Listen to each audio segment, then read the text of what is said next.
Hello all, welcome to my channel. Good morning all.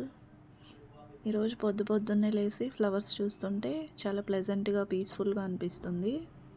చూసారా ఈరోజు ఎన్ని రోజా పూలు పూసాయో ఇంటి దగ్గర, చూస్తూ ఉండిపోవాలనిపిస్తుంది. అండ్ ఇంకా ఈరోజు మా హస్బెండ్కి లంచ్ వచ్చి వంకాయ తీగూర కర్రీ అనేది చేస్తున్నాను. దీనికోసము వంకాయలు, ఆనియన్స్, టమాటో కట్ చేసుకున్నాను. ఒక గిన్నె పెట్టుకొని ఆయిల్ వేసి ఇందులోనే ఆవాలు, ఆనియన్స్, టమోటాలు వేసి మిక్స్ చేసుకుంటున్నాను. ఇవన్నీ బాగా వేగిన తర్వాత మనం కట్ చేసుకున్న వంకాయలు అనేది ఇందులో వేసుకోవాలి. టమోటాలు అనేది కొంచెం మగ్గాలి. మగ్గిపోయింది. ఇప్పుడు మనం కట్ చేసి పెట్టుకున్న వంకాయలు ఇందులో వేసుకోవాలి. వంకాయలు కూడా వేసుకొని బాగా మిక్స్ చేసుకోవాలి. వంకాయలు త్వరగా మగ్గడానికి కొద్దిగా రాళ్ళుప్పు అనేది వేస్తున్నాను. రాళ్ళుప్పు వేసి కలబెట్టుకోవాలి. దీని తర్వాత ఒక స్పూను కారం అనేది వేస్తున్నాను.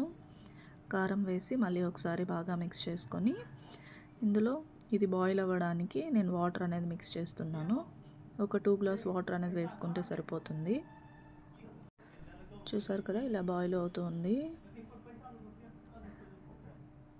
ఇందులోనే మనం సాల్ట్ అవి చెక్ చేసుకోవాలి. ఇప్పుడే ఒక పక్క టీ అనేది పెట్టేశాను. ఇది బాయిల్ అవుతూ ఉన్నప్పుడే మనం శనగగింజలు అనేది కొద్దిగా వేయించుకొని దాన్ని మిక్సీ వేసి పెట్టుకోవాలి. ఇది ఫినిష్ అయ్యే ముందు మనం శనగగింజల పొడి అనేది కొద్దిగా వేసి ఒకసారి బాగా మిక్స్ చేసుకొని ఒక 5 మినిట్స్ అలానే ఉంచి దించేస్తే కూర అనేది రెడీ అయిపోతుంది.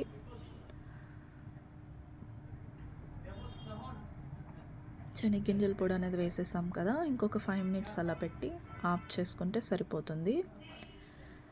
ఈలోపు టీ అనేది అయిపోయింది. పొద్దున్నే టీ తాగాలి కదా, లేకపోతే రిఫ్రెష్గా అవ్వదు మైండ్. కూర అనేది రెడీ అయిపోయింది చూడండి. ఇంకా బ్రేక్ఫాస్ట్ కోసము లెమన్ రైస్ అనేది చేస్తున్నాను. దీనికోసం పెనంలో ఆయిల్, ఆవాలు, ఉద్దిపప్పు వేసి పచ్చిమిర్చి, కరివేపాకు, శనగగింజలు కొన్ని వేసి దాన్ని కొద్దిగా వేపుకోవాలి. శనగగింజలు అనేది కొంచెం త్వరగానే వేగిపోతుంది. ఇందులో కొద్దిగా ఉద్దిపప్పు కూడా వేస్తున్నాను నేను. తినేటప్పుడు మనకి తగులుతూ ఉంటే బాగుంటుంది కొంచెం టేస్ట్. ఉద్దిపప్పు వేసి బాగా మిక్స్ చేసుకుంటున్నాను. ఇందులోనే ఒక చిటికెడు పసుపు అనేది వేస్తున్నాను. పసుపు వేసి మళ్ళీ ఒకసారి బాగా మిక్స్ చేసుకోవాలి.